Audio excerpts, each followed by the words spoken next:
voulez, avant de commencer, nous vous proposons de mettre sous la protection de Marie et que cette rencontre que nous faisons par caméra interposée, voilà, soit bénie par elle. Je vous salue Marie, pleine de grâce, le Seigneur est avec vous. Vous êtes bénie entre toutes les femmes, et Jésus, le fruit de vos entrailles, est béni. Sainte Marie, Mère de Dieu, priez pour nous pauvres pécheurs, maintenant et à l'heure de notre mort. Amen. Voilà, bonjour à tous. Alors nous appelons Pierre et Isabelle Chazeran.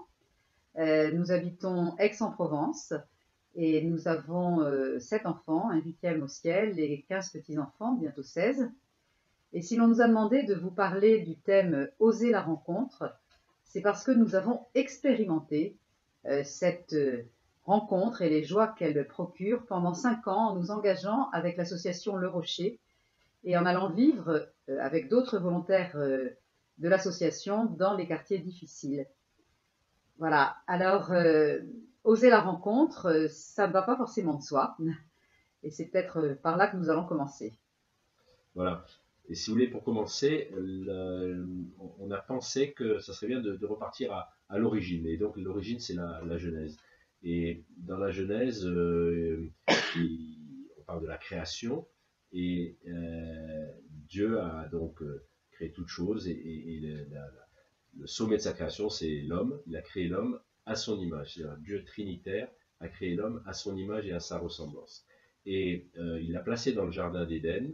Et là, il s'est passé ce que tout le monde connaît, c'est ce fameux péché originel, où la tentation a été plus forte et où l'homme et la femme ont succombé à la tentation et ont marqué donc d'une empreinte indélébile jusqu'à l'arrivée de Jésus-Christ, ont marqué donc l'humanité d'une empreinte de mort.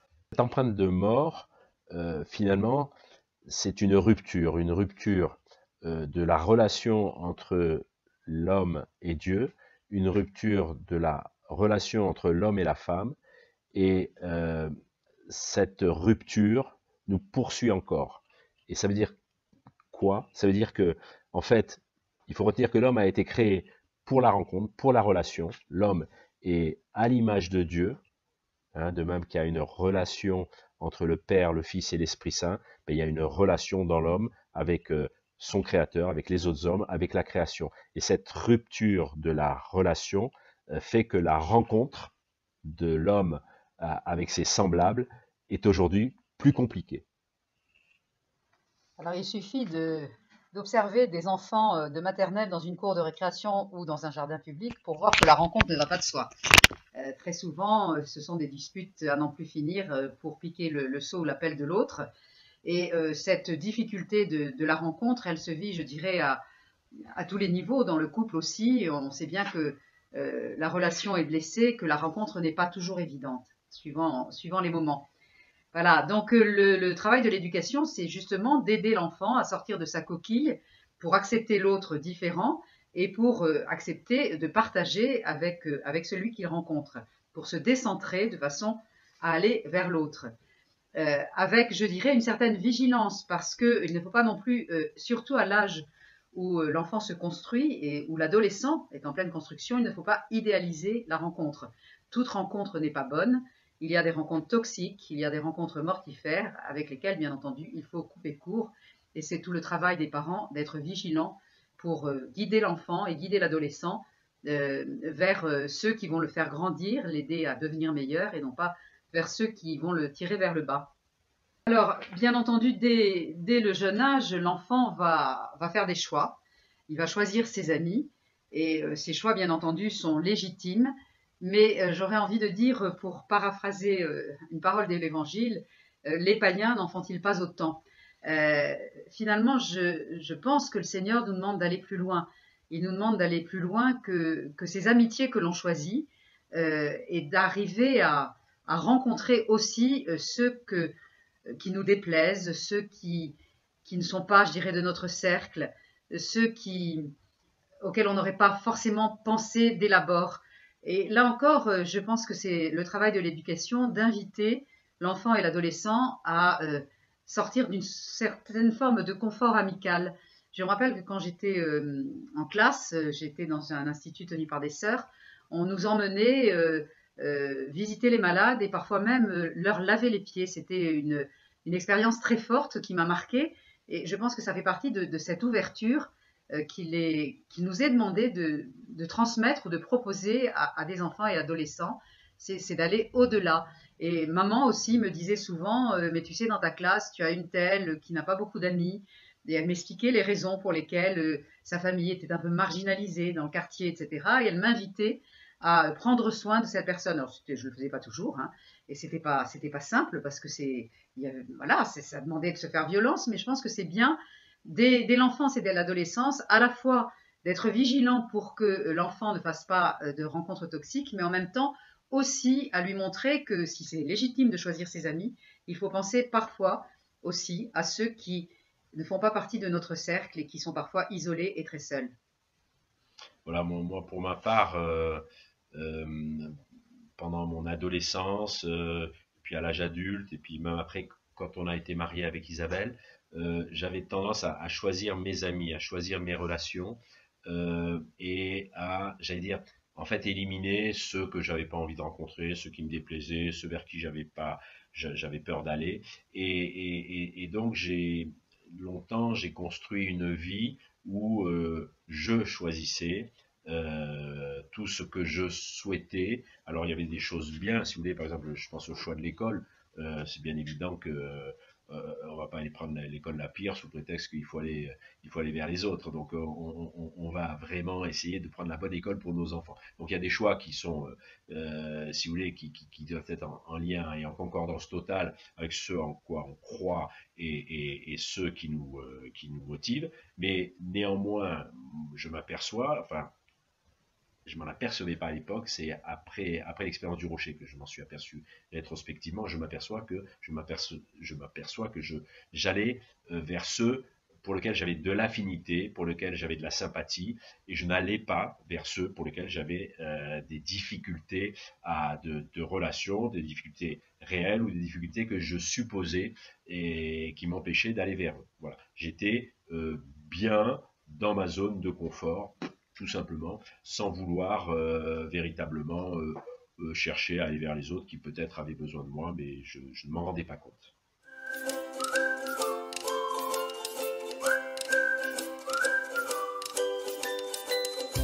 Mais la sortir de sa zone de confort, c'est pas évident.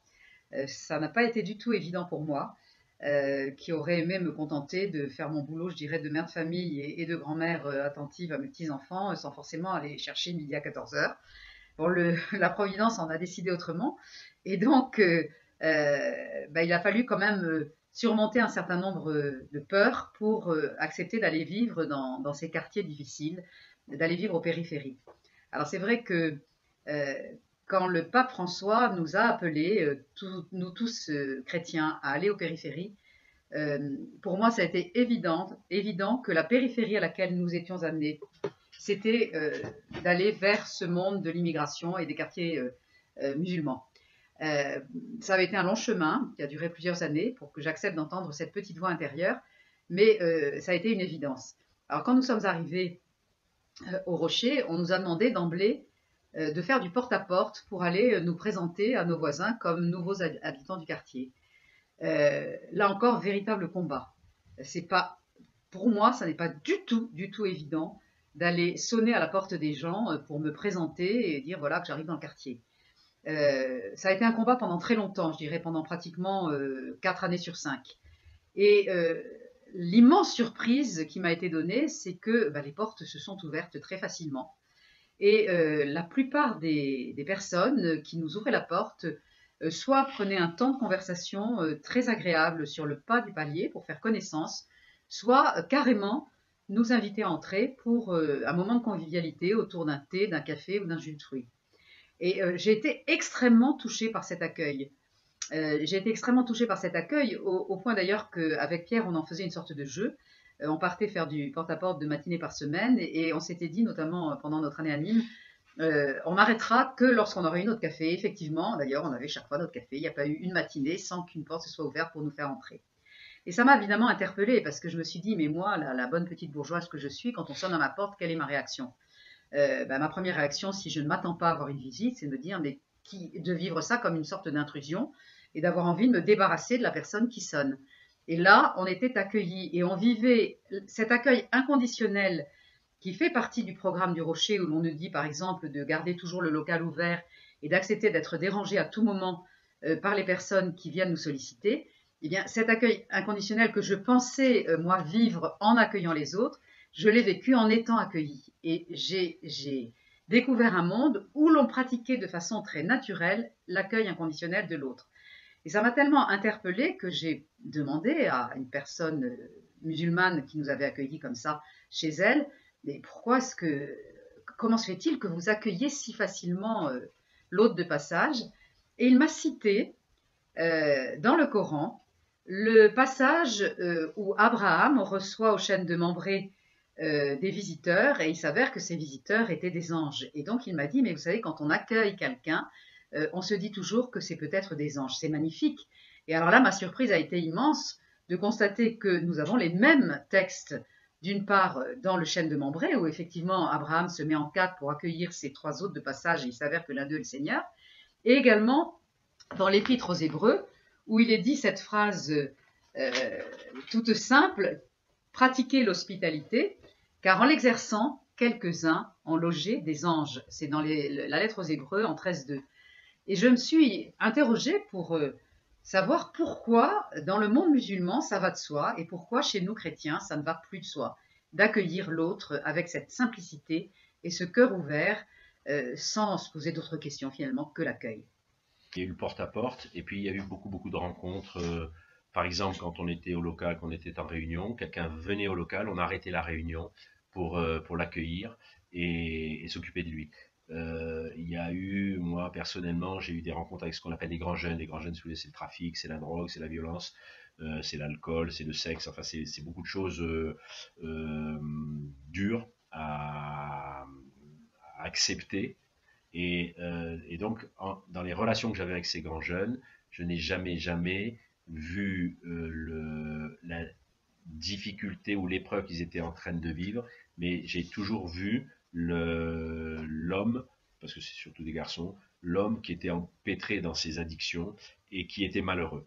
Et j'avoue que avant le Rocher, j'aurais fait une tournée de rue comme ça par hasard dans une cité, j'aurais montré du doigt la personne qui fait n'importe quoi, qui se drogue, qui se saoule tous les soirs, etc. Et j'aurais vu le côté négatif des choses, mais l'expérience qu'on a pu avoir de rencontres comme ça, pratiquement tous les jours, de gens complètement différents, de gens qui ne partageaient pas les mêmes valeurs que nous, cette expérience-là nous a permis d'avoir vis-à-vis d'eux un regard de compassion et de charité. Et ça, cette expérience-là, si vous voulez, ça nous fait dire aujourd'hui que le Rocher, c'est une expérience de la rencontre et une école de la rencontre. On a, grâce au Rocher, appris à rencontrer les gens. Alors vous allez vous dire, oulala, il faut attendre 60 ans pour y arriver. Nous, c'est notre cas. Voilà, on a attendu autant de temps que ça pour vraiment comprendre que quand quelqu'un, on le croise dans la rue, c'est pas le hasard, c'est le bon Dieu qui a bien voulu nous mettre en relation avec lui, et qu'à ce moment-là, peut-être qu'on a quelque chose à faire. Alors moi, ce qui m'a personnellement libéré de mes appréhensions du porte-à-porte et qui m'a donné des ailes, c'est d'avoir reçu, on commençait nos journées toujours par un temps de prière en équipe, et lors de ces temps de prière, mais c'était pendant notre 5e et dernière année, on a reçu ce passage de Matthieu en 10:40 qui dit tout simplement ceci: qui vous accueille m'accueille, et qui m'accueille accueille celui qui m'a envoyé, c'est-à-dire accueille le Père. Et là, j'ai trouvé ça absolument extraordinaire. Je me suis dit, mais c'est absolument incroyable. On sort de la messe, on sort d'un temps de prière, on porte effectivement le Christ par la communion en nous. Et en fait, quand les gens nous accueillent, sans le savoir, ils accueillent le Christ. Et ça m'a complètement libérée de mes peurs et de mes appréhensions. Et je me suis dit, mais c'est extraordinaire, je suis porteuse du Christ. Et même si la rencontre reste très simple et qu'on ne parle pas forcément de foi ou de religion, bien que ça nous arrive bien entendu de partager là-dessus, eh bien malgré tout, sans qu'il le sache, mon hôte accueille à travers moi le Christ dont je suis porteur. Et je trouve que ça donne des ailes, et ça donne tellement des ailes qu'on a voulu, à notre retour dans une vie plus ordinaire, partager cette expérience avec l'une des paroisses d'Aix et proposer de faire du porte-à-porte pour inviter à des activités paroissiales ou simplement à un repas partagé en paroisse les gens du quartier. Et on a pu expérimenter que c'est possible. Donc faire du porte-à-porte dans une paroisse, c'est tout à fait possible et c'est sortir aussi de sa zone de confort et aller vers les autres. Et il y a aussi une autre, comment dire, une autre considération qu'on a pu avoir, c'est que pendant ces 5 années qu'on a passées dans ces cités difficiles, ça a été compliqué. C'était des fois désespérant. Il y a tellement de choses qui vont pas bien. Si vous voulez, il n'y a pas des choses pires qu'ailleurs en France, mais elles sont vraiment concentrées, elles sont en nombre tel que il y a des soirs vraiment on était complètement désespérés et on se posait la question, on se disait mais finalement à quoi ça sert? Alors on a eu la chance de tomber sur une méditation du père de Chergé, les moines de Tibérine, qui se sont très souvent eux aussi posé la question à quoi ça sert, qu'est-ce qu'on fait là? Ils n'avaient pas de vocation, ils n'avaient pas de conversion, voilà, ils avaient l'impression d'être dans l'aridité la plus totale. Et alors le père de Chergé médite la visitation. Et donc la visitation, l'ange Gabriel annonce à Marie, et dans cette annonciation, comme signe, il lui dit ta cousine Élisabeth, alors Élisabeth qui est largement ménopausée, ta cousine Élisabeth va attendre un bébé. Donc voilà, donc Marie, par compassion, se dépêche chez Élisabeth, au rocher, on est allé en cité par compassion, voilà, donc c'est un petit peu le parallèle. Et quand Marie arrive devant Élisabeth, on pourrait imaginer qu'elle lui dise, tu sais, moi j'ai l'ange qui est venu me dire, j'allais être la mère du Sauveur, donc je t'en prie, mets-toi à genoux. Non, Marie arrive devant Élisabeth et lui dit tout simplement l'équivalent de la salutation chez les Arabes, salam alaikum, la paix de Dieu soit avec toi. Et à ce moment-là, le père de Chergé remarque que le texte dit que l'enfant tressaillit en Élisabeth. Et ça veut donc dire que Marie, elle porte Jésus en plénitude, donc elle ne peut pas porter mieux, et Élisabeth ne porte que Jean-Baptiste. Et ça veut dire quoi? Ça veut dire que, quelles que soient les personnes qu'on rencontre, ils portent quelque chose de Dieu, même quelque chose de très ténu, mais ils portent quelque chose de Dieu. Nous, on porte Jésus-Christ, alors pas à la façon de Marie, parce que on n'est pas Immaculée Conception, bien évidemment, mais on porte Jésus-Christ parce qu'on communie au moins tous les dimanches, au Rocher c'était tous les jours, et donc quand on faisait du porte-à-porte, on portait Jésus, on était vraiment des tabernacles ambulants, si je puis dire, et quelque chose de Dieu tressaillait certainement dans le cœur et dans l'âme des personnes qu'on rencontrait. Qu'est-ce qui tressaillait? On ne sait pas. Et puis je vais dire, je ne vois pas pourquoi on le saurait, mais quelque chose tressaillait, même chez le pire des drogués, alcoolisés, violents, pécheurs incroyables, quelque chose tressaille en lui. Alors, vous l'avez compris, à l'occasion de ce carême, notre intervention a pour but de vous inviter à sortir un peu de votre confort pour tenter la rencontre avec ceux qui sont peut-être un peu des laissés-pour-compte dans les périphéries de vos vies. Et moi, personnellement, j'ai été touchée aussi par un autre appel, enfin, c'est pas un appel d'ailleurs, mais par une parole du pape François qui a ajouté aux béatitudes une nouvelle béatitude qui se résume à peu près à ça, bienheureux ceux qui supportent les personnes ennuyeuses.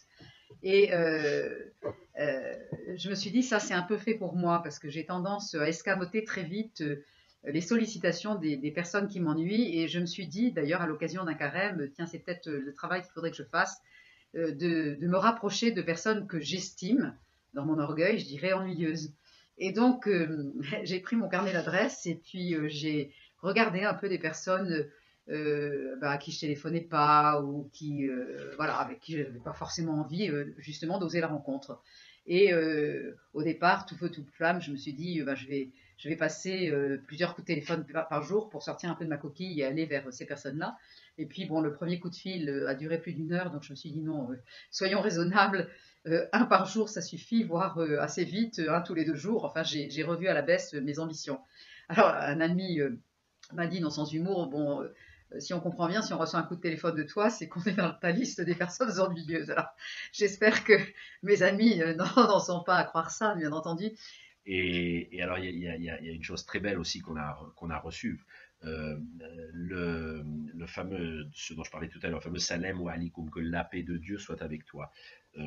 Quand vous dites bonjour à un musulman, quand on lui dit bonjour, on lui tend la main, il prend la main, on lui dit salam alaikum, que la paix soit avec toi. Il répond et avec toi aussi. Hein, ça fait un peu penser à ce qu'on peut se dire à la messe avec le prêtre. Et ensuite, chacun prend la paix dans sa main que l'autre lui a donnée et la met sur le cœur. Et très souvent, vous voyez, quand regardez des musulmans qui se serrent la main, vous verrez qu'ils serrent la main et puis ensuite ils mettent la main sur le cœur. C'est-à-dire qu'ils prennent la paix de l'autre sur le cœur.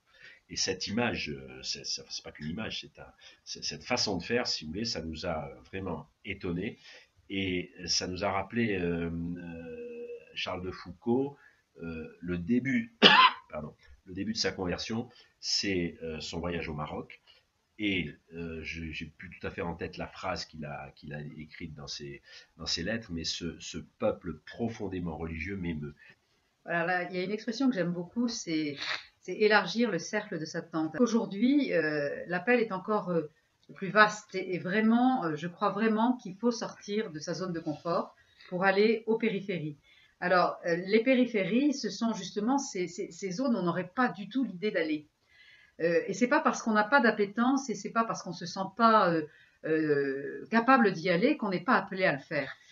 Moi, vraiment, je crois profondément que si j'ai réussi à aller en cité, c'est parce que à un moment donné, j'ai ouvert mon cœur et que j'ai laissé entrer la grâce. C'est-à-dire que le Seigneur m'a pris par la main et puis il m'y a emmené. Mais a priori, je ne ressentais pas d'appel particulier à aller vers ce monde-là. Pierre, oui, mais pas moi. Et je n'en sentais en tout cas pas du tout capable. Mais avec la grâce de Dieu, rien n'est impossible. Par exemple, personnellement, j'ai une véritable peur et une réticence à aller vers le monde du handicap mental. Et je sais que sans la grâce du Seigneur et sans qu'il me prenne par la main, j'y arriverai pas. Donc, si je dois un jour m'approcher de ce monde-là, je sais que ça ne sera possible qu'avec l'appui du Seigneur et de la prière. Tout ce qui est le monde de la prostitution, tout ce qui est, je dirais, drag queen, transgenre et compagnie, ça me terrifie. Je sais que ce monde-là, je ne peux pas y aller si le Seigneur ne me prend pas par la main. Mais ce sont des périphéries qui nous attendent, hein, ce sont des terrains d'évangélisation et simplement de rencontres humaines. Et donc, le Seigneur nous y attend et il faut que certains s'y engagent. Donc, quelles sont les périphéries? C'est vraiment une question que je vous invite à vous poser. On a des amis qui ont été très marqués par le fait qu'on soit en cité, et du coup ça les a interpellés. Ils se sont dit, mais finalement, est-ce qu'on n'est pas nous aussi appelés à partir en cité? Et bon, ils ont pas mal prié, pas mal réfléchi, ils ont vraiment discerné pour savoir si c'était un appel. Puis bon, ils avaient six enfants qui étaient jeunes, dont une fille handicapée, enfin c'était très compliqué, et ils se sont rendus compte que c'était pas le moment pour eux de partir en cité. Alors ils se sont dit, mais qu'est-ce qu'on pourrait faire? Je fais une parenthèse, ce sont des amis qui sont vraiment non seulement adorables, mais en plus tournés vers les autres de manière extraordinaire. Mais malgré tout, et vous allez écouter, ils se sont dit, mais qu'est-ce qu'on pourrait faire? Et elle s'est rappelée, alors qu'elle le voyait tous les jours, que tous les jours, elle passait devant un mendiant qui était au pas de sa porte, et qu'elle ne le regardait même pas. Et alors, elle s'est dit, ben voilà, finalement, je ne vais pas en citer, mais j'ai ce mendiant. Et donc, elle a pris l'habitude de passer un petit moment avec lui, et accessoirement de lui glisser une pièce. Au bout de 2-3 jours, elle lui dit ah, je suis désolé, mais j'ai pas de monnaie aujourd'hui. Alors il lui dit mais le fait de parler avec vous, ça vaut toutes les monnaies du monde. Donc elle a été surprise. Et puis quelques temps après, elle a dû professionnellement partir pendant une semaine.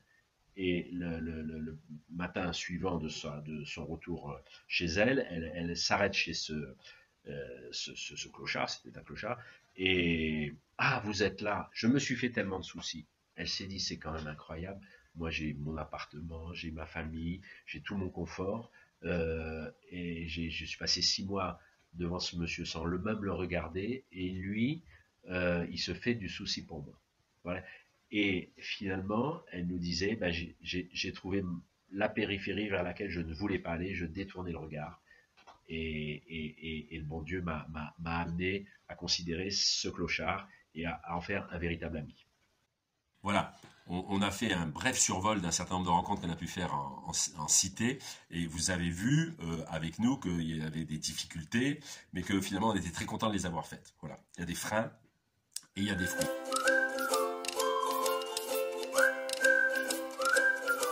Alors, le premier frein, si vous voulez, c'est la timidité. La timidité, c'est simple, on n'ose pas, on est gêné, oulala, est-ce que je pourrais, mais qu'est-ce que je vais dire, on rougit, voilà. C'est un tempérament, on est timide de tempérament. Et nous, on a vu beaucoup de petits jeunes volontaires en cité, timides, voilà. Et en fait, la timidité, ça surmonte, c'est-à-dire que quand on faisait du porte-à-porte, ils étaient bien obligés d'aller faire du porte-à-porte. Et petit à petit, on a vu ces volontaires timides qui vraiment prenaient de la consistance, de la maturité, et qui n'avaient plus peur d'aller faire le porte-à-porte ou d'aller dans la rencontre. Alors le deuxième frein, c'est la peur de l'autre. On se représente l'autre, on a des clichés, des idées toutes faites, des a priori, on a conscience des différences culturelles et sociales, et on s'imagine que la rencontre n'est pas possible. Et c'est vrai dans les deux sens, c'est-à-dire que pour parler du monde de l'immigration, les personnes qui vivent dans les quartiers, qui ne rencontrent quasiment jamais un Français, sont pleins aussi d'a priori sur nous. Et je me souviens, un repas saveur du monde, ce sont des repas partagés où chacun apporte une spécialité de son pays, où une amie musulmane, une amie du quartier, m'a raconté après ce repas avec des étoiles dans les yeux, mais tu te rends compte ?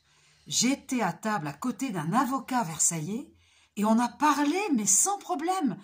Et on avait plein de choses à se dire. J'aurais jamais cru que c'était possible. Et vous voyez qu'elle-même, elle avait des a priori et qu'elle aurait jamais cru possible cette rencontre. Donc toute rencontre est possible si on y met son cœur.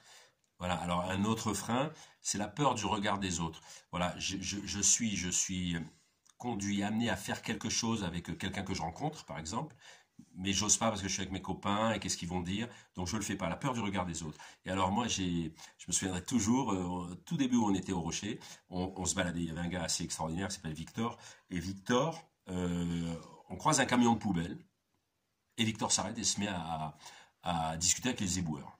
Et moi j'étais un peu en retrait quand même, les éboueurs, et quand il est revenu, je lui dis plus tard tu vas parler aux éboueurs. Alors il me dit j'aime bien parce que tu vois, ils ramassent les poubelles, ils mettent de la propreté dans la cité, et c'est pas facile parce que les poubelles il y en a partout et c'est vraiment dégueulasse. Et ben tu vois, je suis allé leur dire que je les remerciais de faire ce qu'ils étaient en train de faire. Voilà. Et il n'a pas eu peur de notre regard, Victor, pour aller vers ces éboueurs. Voilà, alors autre frein, mais qui est un peu en lien avec celui que j'évoquais tout à l'heure, c'est le vernis social, c'est toutes les conventions sociales qui sont les nôtres et qui peuvent devenir un carcan. Du coup, on ne sait pas être simple, on ne sait pas être vrai, on reste dans une forme de mondanité superficielle, on n'ose pas accueillir et on n'ose pas non plus demander à être accueilli. Alors récemment, nous sommes venus à l'invitation du diocèse de Beauvais, passer un week-end à Beauvais, et je vous avouerai que moi-même, j'ai trouvé très difficile de demander à être accueilli, et que j'étais pleine d'a priori en me disant mais finalement les gens qui nous accueillent, on les connaît pas, on les connaît peu, comment ça va se passer, et en fait on a été accueillis vraiment comme des frères. Ça a été quelque chose d'incroyable. J'aurais jamais pensé pouvoir être accueilli avec cette simplicité, avec ce cœur. Donc c'est faisable à condition de lâcher un peu prise et de ne pas tomber dans une forme de perfectionnisme.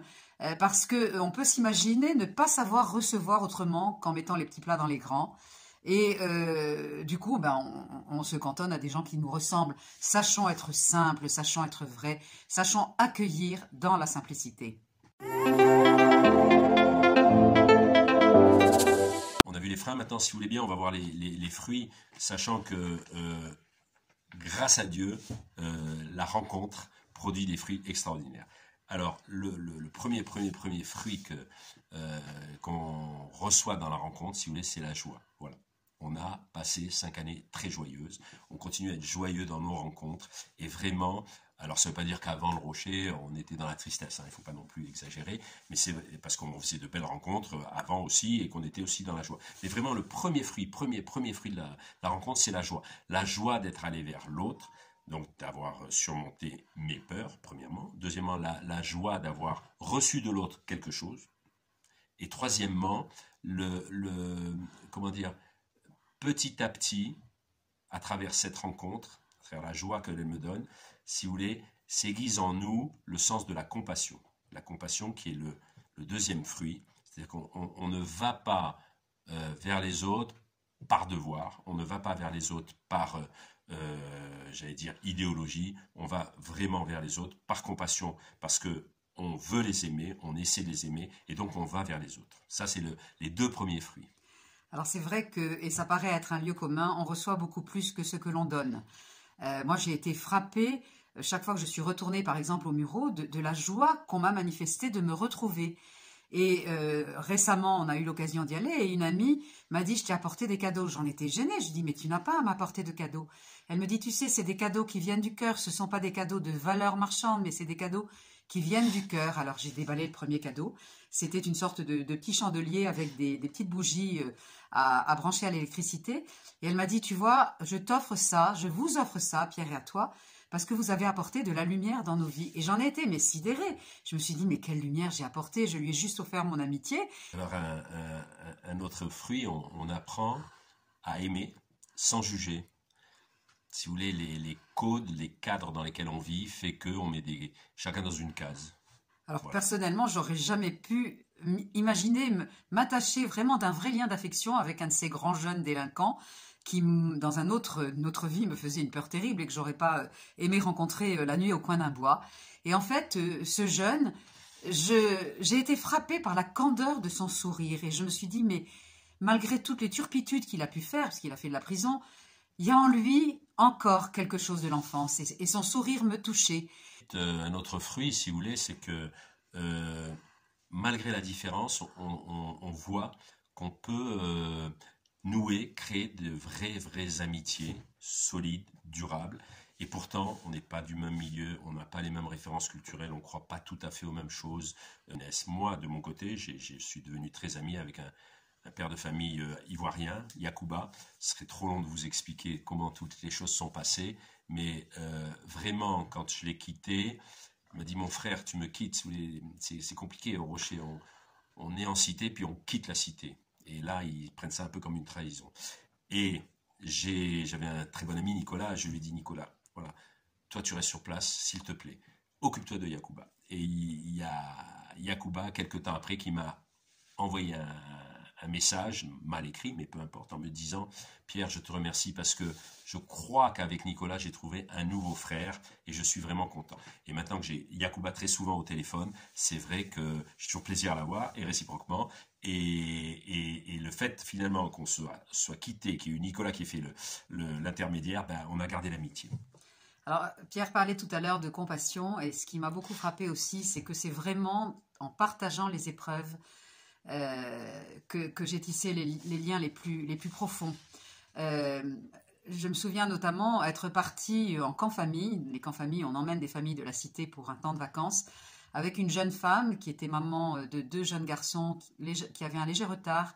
Et cette maman d'un peu plus de 30 ans, avec qui vraiment j'ai partagé des moments formidables pendant ce camp, est morte le jour de Noël suivant. On l'a retrouvée morte d'un accident cardiaque. Elle avait une affection cardiaque qui n'avait jamais été détectée. Et j'avoue que ça m'a profondément bouleversée. Quand je regarde aujourd'hui les photos de ce camp et que je vois cette jeune femme qui avait un sourire absolument magnifique à mes côtés, je me dis, mais Najed, j'aimerais tellement, quand j'arriverai au paradis, que tu sois une des premières personnes que je retrouverai là-haut.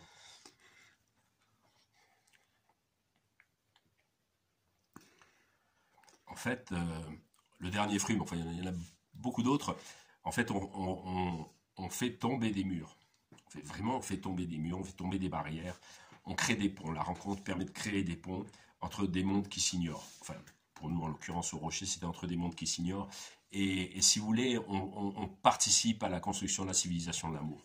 Parce que très souvent, et regardez bien tout ce qui se dit aujourd'hui dans l'Église à propos du synode, voilà, il y en a qui évoquent des grandes idées, il faut tout révolutionner, le mariage des prêtres, changer l'autorité dans l'Église, etc.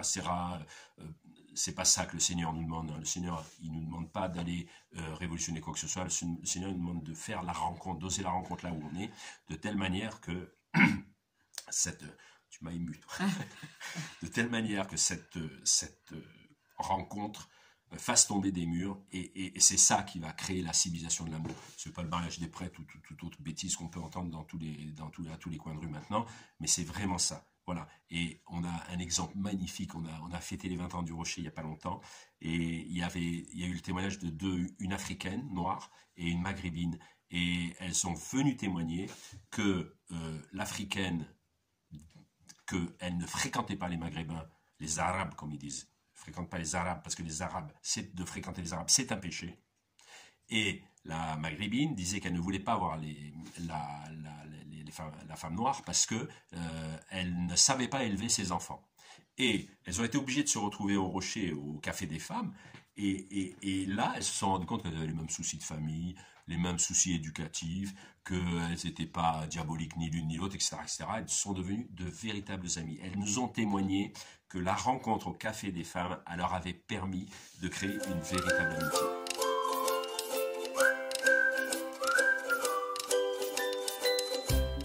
Alors dans Fratelli Tutti, à la suite du pape Jean-Paul II, le pape François nous invite à bâtir la civilisation de l'amour.